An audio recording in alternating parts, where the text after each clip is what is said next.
I have pets. There is quite the possibility that you too have pets.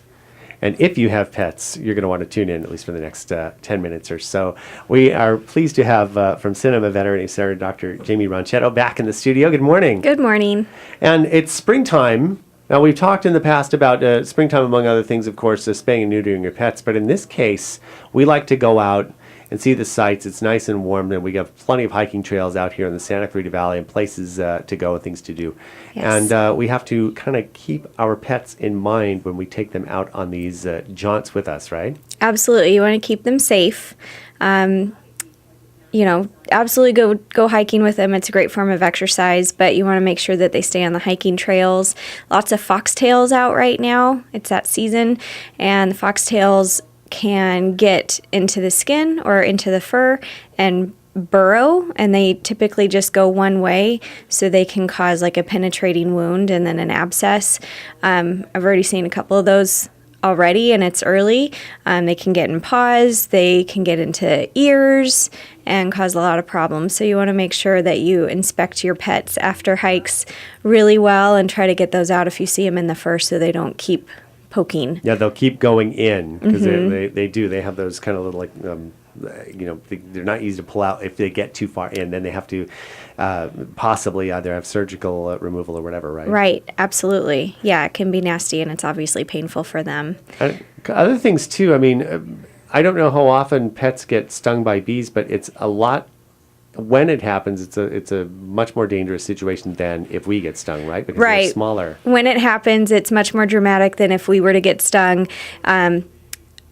Partially because, especially with dogs, I think they try to bite at them like they would bite at flies, and if they actually get them, the bee always wins. And they get stung, their whole face will swell up, their whole muzzle, they can get a little bit pale, they might not be breathing as well if their throat's closing up, so it can get really dangerous. So you definitely want them to be seen immediately if that starts to happen, so we can get them treatment.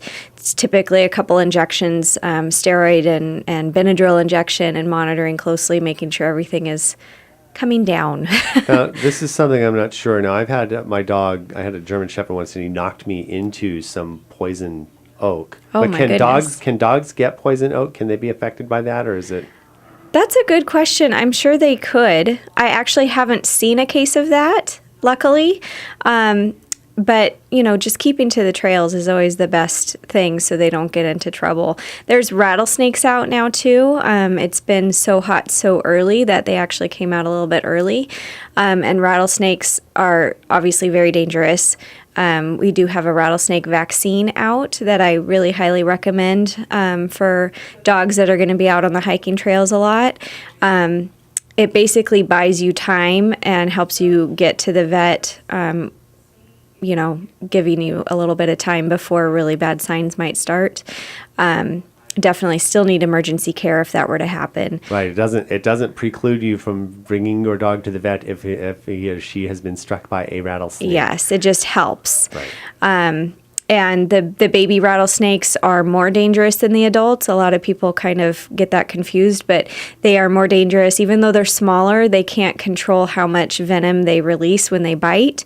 So oftentimes those bites are much, much worse than if an adult were to bite. Right, and important also to make sure that we keep our pets on the leash. Oh, yes. Because they can, even though they might be good by your side, but their natural instincts can come out and go chase something that may be dangerous to them, or getting off the trail and get something like that, or even worse, getting lost. Absolutely, yeah. That's the worst. Yeah. You definitely want to make sure you bring a water source for them, too, just like you would for yourself when you're on hikes, because they're going to get overheated and they can't tell you if they're getting too tired or too hot. So definitely take some breaks, make sure that they have water and some shade if they need it too. Especially if you go jogging with your dogs, do not overlook that. I know someone who, unfortunately, this was many, many years ago, but used to take her dog jogging up in Towsley Canyon. It was very hot one day, and the dog did not survive the trip. So make sure.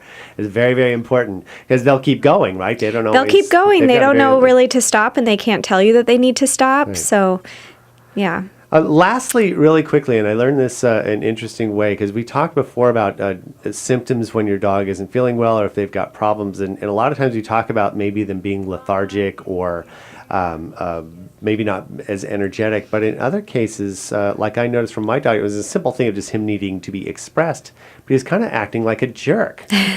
So, right? So that's another behavior thing when you think about it. Your dog is suddenly being a little bit, maybe a little bit more grumpier or just maybe acting out in ways that they normally don't. Absolutely. Could also be a sign of some sort of, even if it's a minor issue. Fortunately for my Otis, it was just he needed, that's a discomfort on a whole level. I can imagine I would probably be pretty gripey and grumpy too if I were in the same situation. I know. Yes, they, exactly like you said, in addition to being lethargic, some dogs just start to be grumpy. They might be more growly, not necessarily aggressive, but could be, or just, not the same happy, playful pup, then definitely something could be wrong. It's not just that they need an attitude adjustment. There could be something that's causing them discomfort. Outstanding. Dr. Jamie Ronchetto, Cinema Veterinary Centre, located on Cinema Drive in beautiful, awesome town, Valencia. You can contact them two ways. One is cinemavet.com. The other one, you call them direct, 253-9300. And I will tell you, as a client of Cinema Vet, they've got a really cool online system as well. Once you go there, you could sign up for their online services and be able to book appointments and refill prescriptions and things like that. Really super cool. Dr. Ronchetto, always a pleasure to have you stopping by. Always Thank you so much. Thank you so much.